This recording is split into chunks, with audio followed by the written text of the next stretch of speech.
Part 10 के start में जिनलोंग सबको बताता है कि जी शेंग इस वक्त जिस दुनिया में है उसे सी ऑफ नॉलेज कहते हैं।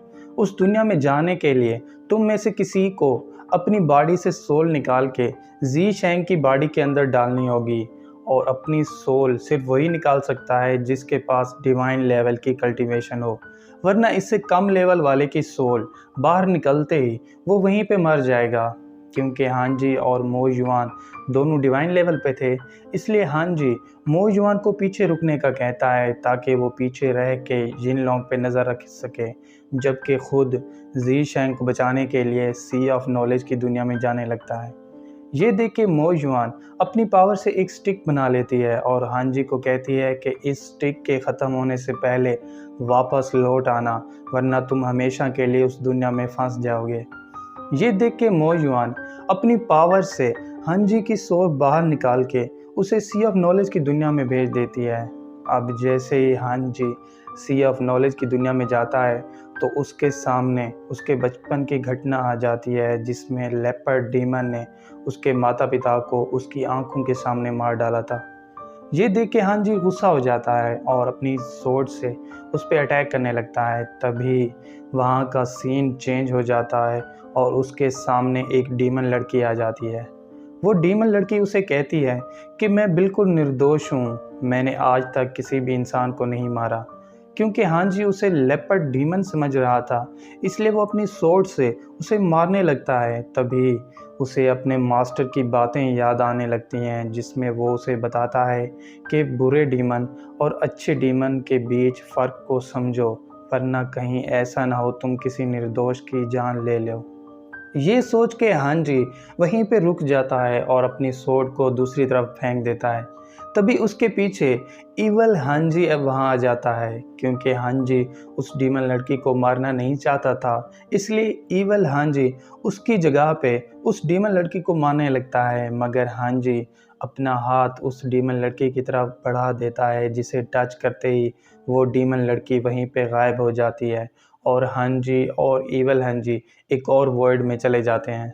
अब रिवील होता है कि इवल हांजी और कोई नहीं बल्कि हांजी के अपने अंदर की बुराई है जो उसे बुरे काम करने पे मजबूर करता है, जिस पे हांजी से कहता है कि मैं अब जान चुका हूँ कि बुराई इस दुनिया में नहीं बल्कि मेरे अंदर है। ये कह के हांजी रियल दुनिया से अपनी सोर्ड को समन करता है, जिससे उसकी सोर्ड की सोल सी ऑफ नॉलेज की दुनिया में आ जाती है और हांजी उसे अपने हाथों में लेके इवल हांजी के साथ फाइट करने लगता है।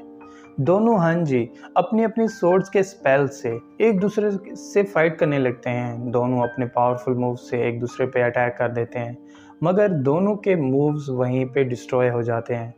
ये देख के इवल हांजी अपनी पावर से पानी की वेव बना लेता है और उसके पीछे छुप के हांजी पे अटैक करने लगता है। मगर हांजी उसकी एनर्जी को महसूस कर लेता है और अपनी सोर्ड से उस पे अटैक कर देता है, जिससे इवल हांजी वहीं पे डिस्ट्रॉय हो जाता है। अब हांजी एक और वर्ल्ड में चला जाता है जहां हर तरफ लैंटर्न्स लगे होते हैं। उन लैंटर्न्स के अंदर जी शेंग के पास्ट की मेमोरीज होती हैं, जिससे हांजी को शक हो जाता है कि ये सी ऑफ नॉलेज जी शेंग की मेमोरीज का है। तभी हांजी की नज़र जी शेंग पे पड़ती है। ये देख के हांजी उसके पीछे जाने लगता है, मगर वो जी शेंग की परछाई थी, जिसे टच करने से हांजी एक और वर्ल्ड में चला जाता है। अब जैसे ही हांजी उस वर्ल्ड में पहुंचता है तो उसके सामने छोटी जी शेंग आ जाती है, जिसके फादर को उसकी आंखों के सामने बाओरेन मार रहा होता है। ये देख के हांजी उसे रोकने लगता है, मगर वो सब भी परछाइयाँ होती हैं, इसलिए वो सब वहीं पे गायब हो जाते हैं।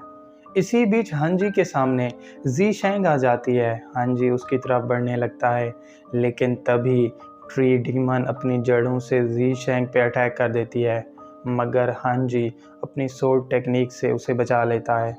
ये देख के हांजी और ट्री डीमन एक दूसरे के साथ फाइट करने लगते हैं। हांजी अपनी सोर्ड टेक्निक से ट्री डीमन पे अटैक कर देता है।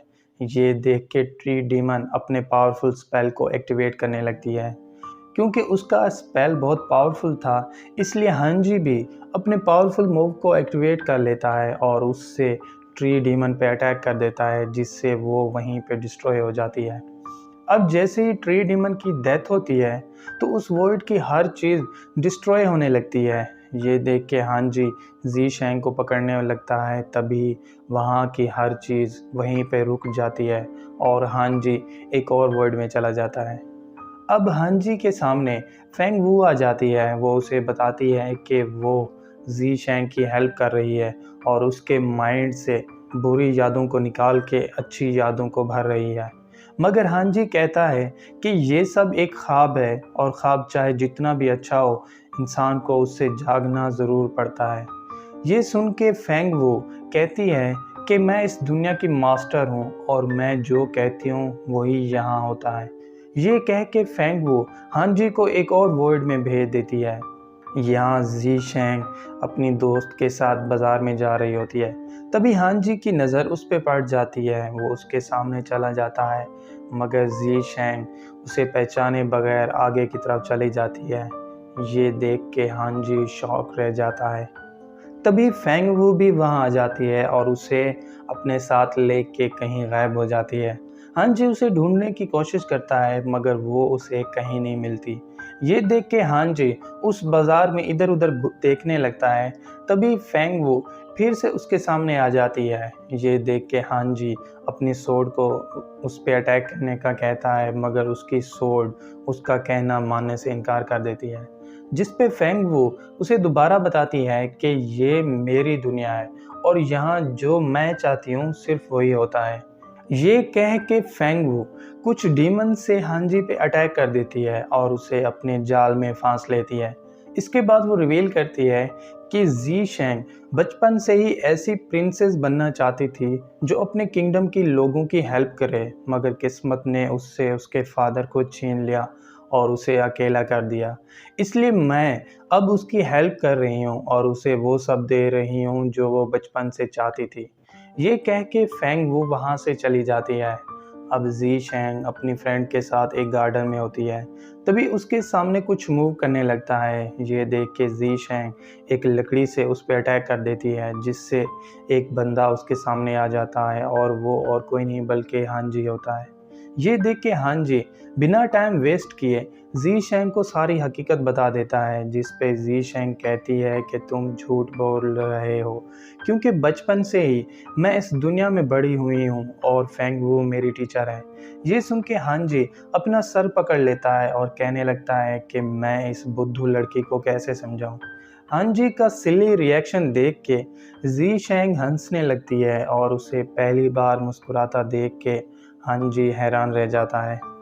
इसके बाद जी शेंग हांजी की बातों को एक स्टोरी समझती है और उसे स्टोरी टेलर के नाम से पुकारने लगती है और कहती है कि अगली बार जब तुम मुझसे मिलो तो मुझे एक अच्छी स्टोरी सुनाना। ये कह के वो वहाँ से चली जाती है।